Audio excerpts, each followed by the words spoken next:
Hello. ഇന്നേ ഒരു sweet പരിപാടിയായിട്ടാണ് കാണിക്കുക കേട്ടോ. എപ്പോഴും ഇങ്ങനെ കൂട്ടാനും ഇതൊക്കെ ചെയ്യല്ലേ. അപ്പോൾ ഇന്നൊരു മധുരം കൊണ്ടൊരു പരിപാടിയാണ് കേട്ടോ. അപ്പോൾ അതിനുവേണ്ടി ഞാനിങ്ങനെ എൻ്റെ ഒരു ബ്ലെൻഡർ എടുത്തിട്ടുണ്ട്. എന്നിട്ട് ഒരു അര കപ്പ് പഞ്ചസാരയാണ് കേട്ടോ. ഞാൻ ഇതിനൊരു കപ്പാക്കി എടുത്തിരിക്കുന്നത്. ഇതിൽ അര കപ്പ് കേട്ടോ. ഈ അര കപ്പ് പഞ്ചസാര തകച്ചിന് പോയി. ഒരു 5-6 ബദാം പൂണ്ട്, ഒരു 5-6 അണ്ടിപ്പരിപ്പുണ്ട്. 5-6 എന്ന് പറഞ്ഞാൽ ഒരു 6 എണ്ണം നനച്ചോളൂ കേട്ടോ. ഇതും ഇതിൻ്റെ കൂടി ഇടുകയാണ്. ഒരു 2-3 ഏലക്കായ ഇടുകയാണ്. എന്നിട്ട് ഇതിനെ നന്നായിട്ടൊന്ന് ഞാൻ പൊടിച്ചിട്ട് വരാം. ഇപ്പം ഞാനിതിങ്ങനെ നന്നായി പൊടിച്ചു കാണുന്നുണ്ടല്ലോ. എന്നിട്ട് ഞാനിതിനെ ഒന്ന് അരിക്കാൻ പോവുകയാണ് കേട്ടോ. ഇതിൽ ഇനി വല്ല പഞ്ചസാരയുടെ ഏലക്കായുടെയൊക്കെ അതൊക്കെ ഒന്ന് പോകാൻ വേണ്ടിയിട്ട് ഇതിനെ ഒന്ന് നന്നായിട്ട് അരിക്കുകയാണ്.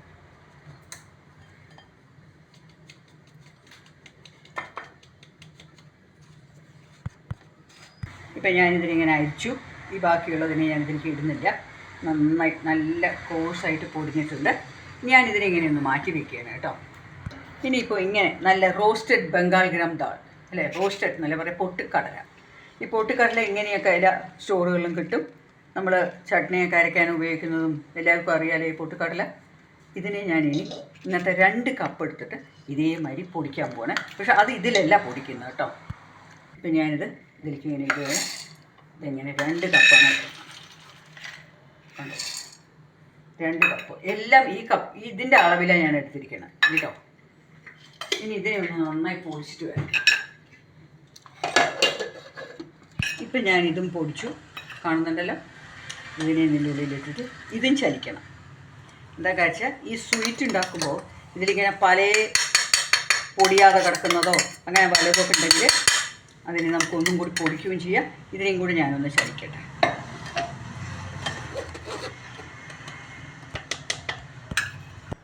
ഇപ്പോൾ ഇത് കണ്ടോളൂ, നന്നായി പൊടിഞ്ഞിട്ടുണ്ട്. ഒരു ലേശം അങ്ങനെ കിടക്കുന്നതേ ഉള്ളൂ. അതിനെ ഞാനിങ്ങനെ പുറത്തേക്ക് കളയാൻ പോകണം.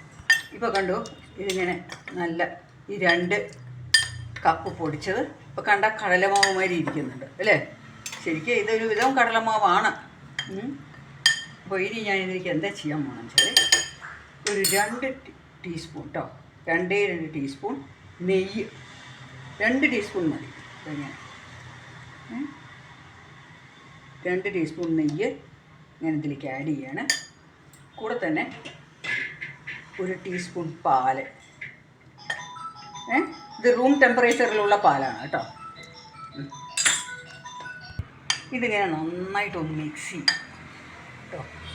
ഈ നെയ്യും പാലും കൂടെ ആഡ് ചെയ്തില്ലേ, ഇതിനെ നന്നായി ഒന്നിങ്ങനെ ഞാൻ കൈ കൊണ്ട് തന്നെ ഇതങ്ങനെ ഈ കട്ടയൊക്കെ ഒന്നിങ്ങനെ കളയട്ടെ.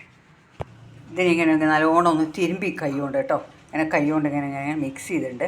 ഇനി ഇതിനെ ഒന്നുകൂടി ഞാൻ മിക്സിയിലിട്ടിട്ട് ഒന്ന് കറക്കാൻ പോകണം. ഒറ്റ തിരിക്കല്ലേ എന്ന് വെച്ചാൽ ആ പാലൊഴിച്ചിട്ട് നെയ്യ് ഒഴിച്ചിട്ട് കുറച്ച് കട്ടയുണ്ടല്ലോ, അതൊക്കെ ഒന്ന് ഫ്രീ ആയിട്ട് സ്മൂത്തായിട്ട് വരാൻ.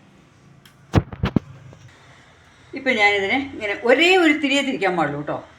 ഒരുപാട് ഇനി ക്രഷ് ചെയ്യരുത്. ഇനി ഞാനിതിനെ മുഴുവൻ ഇതിലേക്ക് ഇങ്ങനെ കൊട്ടുകയാണ്.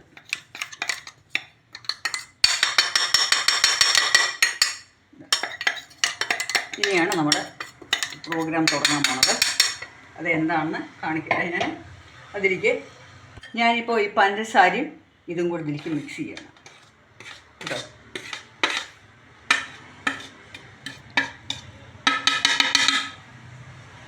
എന്നിട്ട് ഇതിന് നന്നായിട്ടൊന്ന് മിക്സ് ചെയ്യുക. ഇതങ്ങനെ 2 കൂടെ നന്നായിട്ടൊന്നിങ്ങനെ. ഇത് 2 കപ്പ് ചേർത്താൽ നമുക്കൊരു കഷ്ടിച്ചൊരു ഒരു 1 kg സ്വീറ്റൊക്കെ കിട്ടും. അപ്പോൾ ഞാനിതിനെങ്ങനെ നല്ലോണം ഒന്ന് മിക്സ് ചെയ്യട്ടെ. ഇനിയിപ്പോൾ ഞാൻ ഇത് എല്ലാം പഞ്ചസാര പിന്നെ നട്ട്സും കൂടെ പൊടിച്ച മിക്സറും ഇതും കൂടി നന്നായി എല്ലാം മിക്സ് ചെയ്തു. ഇനി ഇതിലേക്ക് എന്താ ചെയ്യണമറിയോ, ഓരോ സ്പൂൺ, ഇതിപ്പോൾ 1 കപ്പ് പാലാണ്, ഇങ്ങനെ ഓരോരോ സ്പൂണ് പാലൊഴിച്ചിട്ട് ഇതിനിങ്ങനെ മിക്സ് ചെയ്യണം. ഇത് നല്ലോണം നനയണം. നമ്മൾ പുട്ടിനൊക്കെ പൊടിക്കണ മാതിരി നല്ലോണം ഇതൊന്ന് നനയണം. നമുക്കിതിങ്ങനെ ഉരുട്ടാൻ കിട്ടണം. അങ്ങനെ ഞാനിപ്പോൾ ഇടയ്ക്കിടയ്ക്ക് അത് ഓരോരോ സ്പൂൺ പാൽ ഒഴിക്കുന്നത്.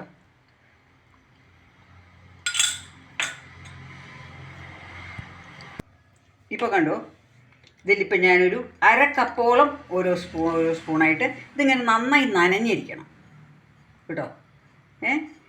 ഇനി ഞാനിതിനെ എന്താ ചെയ്യണം ഞാനിപ്പോൾ കാണിച്ചു തരാം കേട്ടോ. ഇപ്പം ഞാൻ ഇതേമാതിരി ഒരു സ്ക്വയർ ടിൻ എടുത്തിട്ടുണ്ട്. നിങ്ങൾക്ക് പ്ലാസ്റ്റിക്കിൻ്റെ ഏതിൻ്റെ വേണമെങ്കിൽ എടുക്കാം കേട്ടോ. ഞാനിങ്ങനെ ഇതിൽ കുറച്ചൊന്ന് ഇതിനെ ഗ്രീസ് ചെയ്യണം. സൈഡിലും ഒക്കെ ഇങ്ങനെ ഇത്തിരി നെയ്യൊക്കെ തേച്ച് വിട്ട് വരാൻ വേണ്ടിയിട്ടാണ് കേട്ടോ ഇത്. ഇങ്ങനെ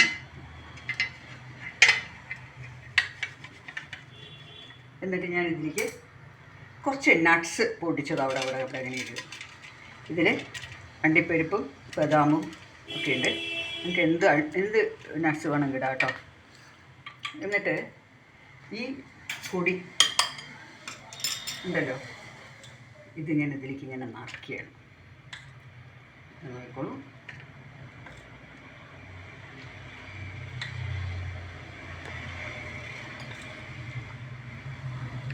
ഇതിനിങ്ങനെ അമർത്തി ഇതിലേക്ക് നിറച്ച് വയ്ക്കുക.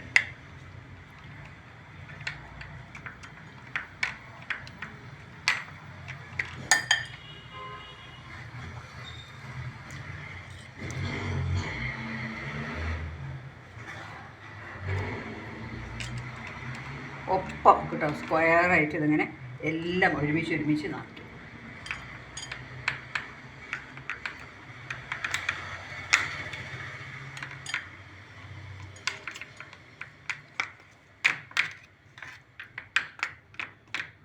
ഇതെല്ലാം നന്നായി നനയണം കേട്ടോ.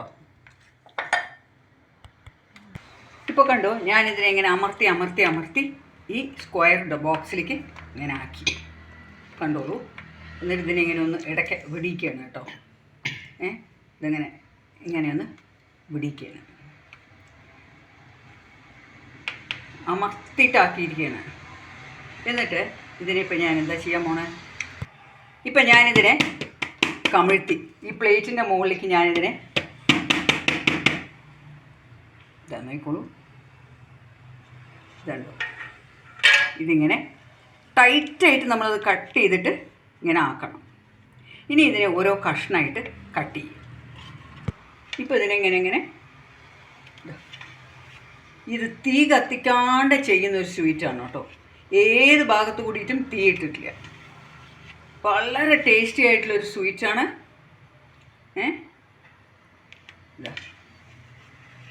ഇപ്പോൾ ഇങ്ങനെ ഓരോരോ കഷ്ണമായിട്ട് ഇതങ്ങനെ എടുക്കാം. കണ്ടു? വളരെ ടേസ്റ്റിയാണ് കേട്ടോ. തീ കത്തിക്കേണ്ട എന്നുള്ളതാണ്. ഇതിലിപ്പോൾ ഞാൻ ഏത് ഭാഗത്ത് കൂടിയിട്ടും തീ ഉപയോഗിച്ചിട്ടില്ല അല്ലേ. ഇതാ കണ്ടോളൂ. വളരെ ടേസ്റ്റി ആയിട്ടുള്ളൊരു സ്വീറ്റാണ്. പൊട്ടുക്കടല എന്താ പറയുക, നമ്മൾ അതിന് വേറൊരു പേരുണ്ട് കേട്ടോ.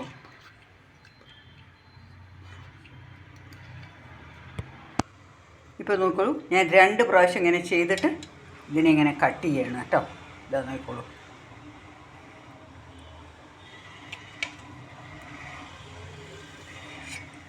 നല്ല മൈസൂർ പാവുമായിട്ട് പൊട്ടുക്കടല ബർഫി.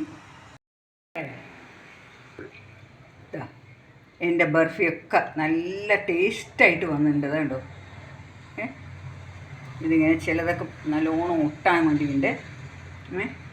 ഇങ്ങനെ ഓരോരോ സ്വീറ്റായിട്ട് നമുക്ക് ഇതുണ്ടോ, അടിപൊളിയാണ്. ഇതിപ്പോൾ എനിക്ക് ഇത് ഒരു 2-3 ആഴ്ച ഇരിക്കും കേട്ടോ. നമ്മളിതിൽ കുറച്ച് നെയ്യ് എടുത്തിട്ടുണ്ട്, പാലും പഞ്ചസാര പാവ് കാച്ചി അങ്ങനെ യാതൊന്നും ചെയ്തിട്ടില്ല. അപ്പോൾ എല്ലാവരും ഇതൊന്ന് ഉണ്ടാക്കി നോക്കുക. വളരെ ടേസ്റ്റിയാണ്. കുട്ടികൾക്കൊക്കെ ഭയങ്കര ഇഷ്ടമാവും. കുട്ടികൾ മാത്രമല്ല, വലിയവരും നല്ലോണം തിന്നും. അപ്പോൾ ഇതേമാതിരി വേറെ നല്ല റെസിപ്പി ആയിട്ട് വരും വരെ it's bye from Sudha Menon.